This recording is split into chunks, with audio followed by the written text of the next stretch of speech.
গুৰু চাণ্ডাল দোষ। আমি প্ৰায় শুনিবলৈ পাওঁ গুৰু চাণ্ডাল দোষৰ বিষয়ে। এই দোষৰ ফলত মানৱ জীৱনত বহুত প্ৰতিকূল প্ৰভাৱ পৰে। আহক আজি আমি এই বিষয়ে বহলাই জানিবলৈ চেষ্টা কৰোঁ।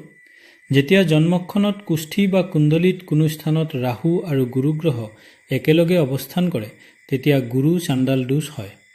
গুৰুৰ লগত কেতু গ্ৰহৰ অৱস্থান হ'লে গুৰু চাণ্ডাল দোষ বুলি ধৰা নহয়। গুৰু গ্ৰহ নৈতিকতা, জ্ঞান, ধৰ্ম, সত্য, যোগাত্মক শক্তি, উদাৰতাৰ প্ৰতীক।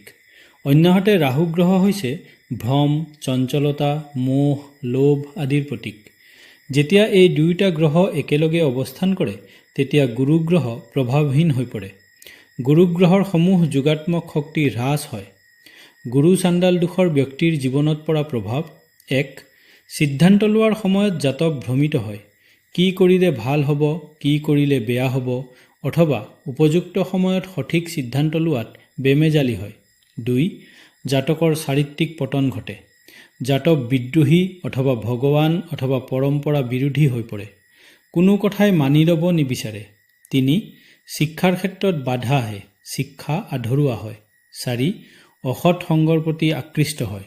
৫. বিভিন্ন ৰোগত ভোগে, ঘৰুৱা মতভেদ হয়। ৬. সকলোৱে ভুল বুজে, যিমান কষ্ট কৰিলেও নাম নাপায়।